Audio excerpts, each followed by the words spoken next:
So, ayan na guys, wala na siyang error. Hindi na nagbiblink yung dalawang orange niya. So, okay na. So, ayan guys, welcome back sa ating YouTube channel at sa ating Facebook page. At kung bago ka pa lang dito, nag-upload ako dito ng mga video tutorials about sa mga basic troubleshooting sa pagre-repair ng mga laptop at ng mga printer. At nag-upload din ako dito guys ng mga video tutorials na related sa ICT na talagang pakikinabangan nyo. Epson L3210. Ang problema ng may-ari dito ay hindi daw siya makapag-print. Kapag i-on niya, may blinking error. Sabay yung pagbiblink ng kulay orange na dito sa indicator ng ink at saka sa indicator ng paper. So, i-check natin ngayon para makita ninyo yung kung anong sitwasyon ng mga ng blinking error niya. So, i-on ko lang muna guys. Power on. So, ayun kagad lumabas yung blinking error niya. Observe muna natin kasi gumagalaw pa yung head niya eh. Ayun. Kung mapapansin niyo guys, itong power button, naka-steady lang siya ng ilaw. Then, itong mga indicator niya sa ink at saka sa paper niya na kulay orange ay nagbi-blink ng sabay.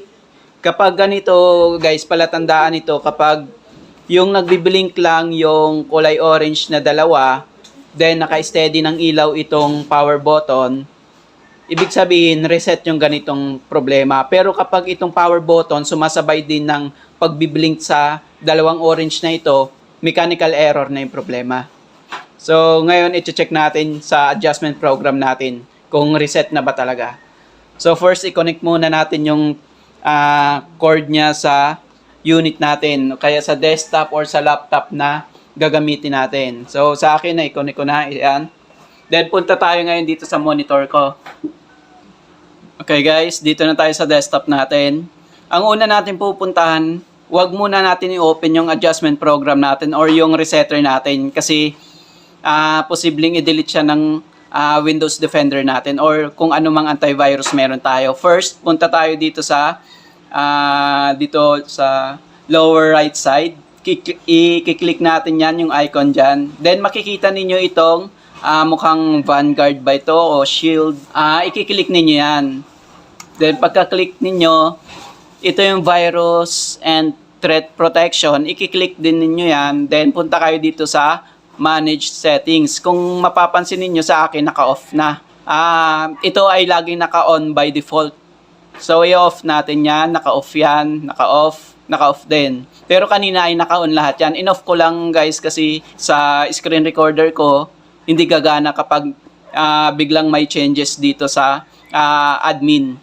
So, in-off ko muna bago ako nag-open ng itong screen recorder ko. Para hindi niya ma-block. Binablock kasi yan yung screen recorder ko eh. So, ngayon, kung hindi ninyo makita dito yung icon, pwede kayong pumunta dito sa search button. I-click lang ninyo yan, then type ninyo ay Windows Defender. Mabilis lang na tutorial ito guys. So, Windows Defender, punta tayo dito sa Windows Security. So, click natin yung Windows Security.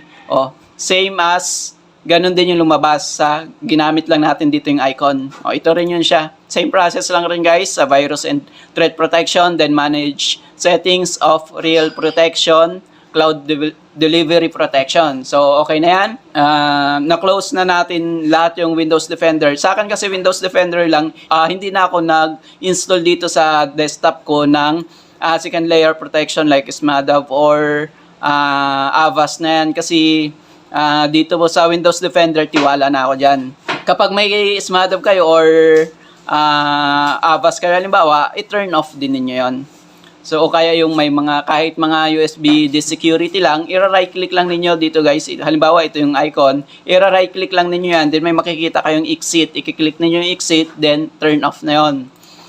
So, okay na. Na-block na natin or off na natin yung mga second layer protection or mga antivirus or yung Windows Defender natin. Proceed na tayo sa resetter natin.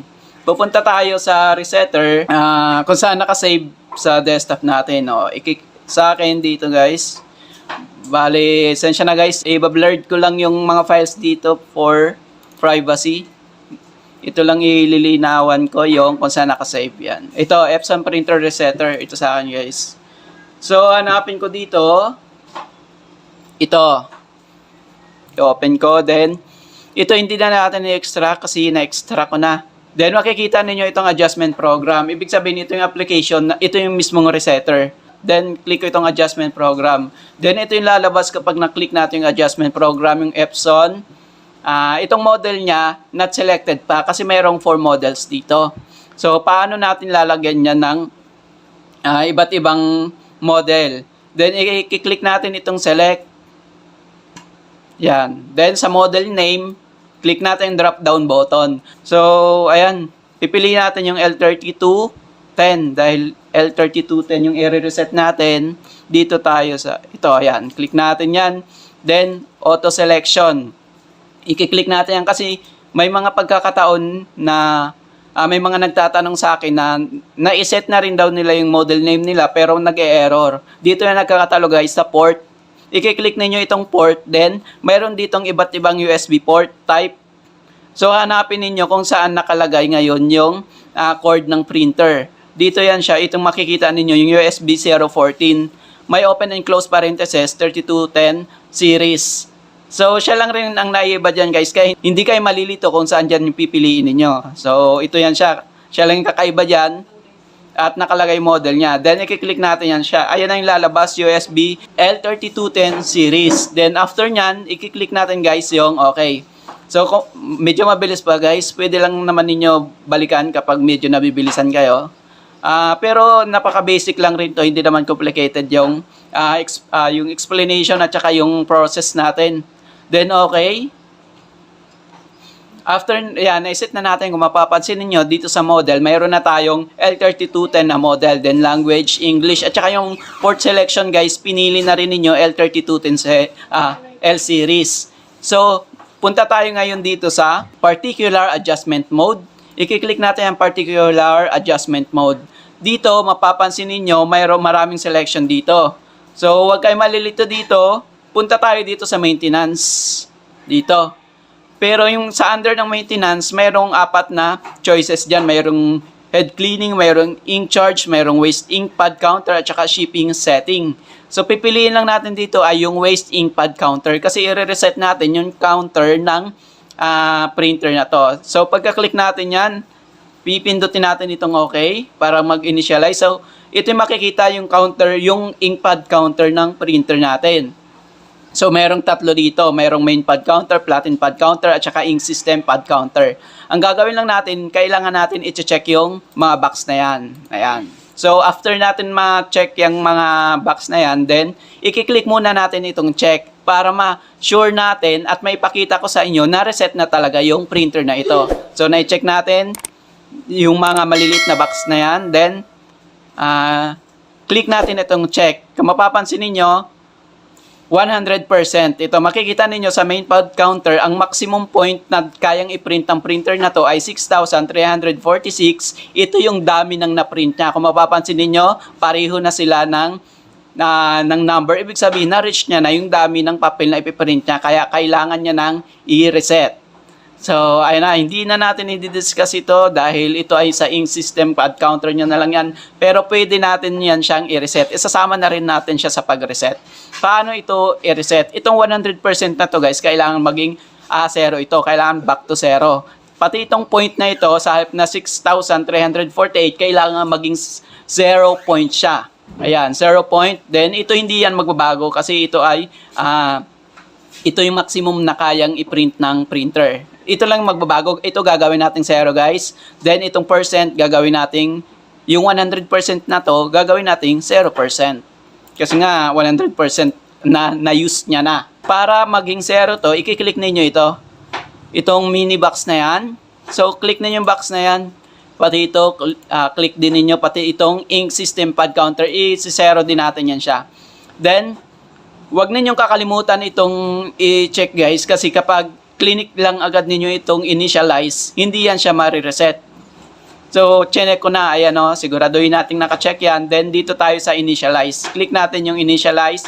Then, ayan yung makikita ninyo. Sabi when okay button is click, counter will be initialized. Ayan guys. So, okay na, i-initialize na natin. So, okay ko. Then, please turn off the printer. So, ito guys, i-off ko ngayon yung printer. Then, i-on ko. Kailangan natin i-reboot yung printer para mag-effect siya. Then, okay natin. The waste ink pad counter has been initialized properly. Turn off the printer and click check button to check the waste ink pad counter. Sabi niya dito ay after natin i-reboot yung printer, kailangan i-check din natin talaga kung nag-initialize or na back to zero na natin. Panigurado yun guys. So, i-click uli natin yung mga box na yan. Then, click natin itong check uli. I-check natin kung na back to zero ba natin. Check natin na. So, ayan guys, mapapansin ninyo lahat 0, 0, 0 na. So, okay na siya. Na-reset na yung counter niya. Ibig sabihin, itong 6,346, ito naman yung dami ng papel na ipiprint niya. So, medyo matagal-tagal na naman. Then, click natin itong finish. Then, pagka-click natin ng finish, okay lang natin. Finish. X na natin to. Quit. So, ayan guys, tapos na. I-check natin yung printer ngayon kung i-check natin kung may error pa. So, ito.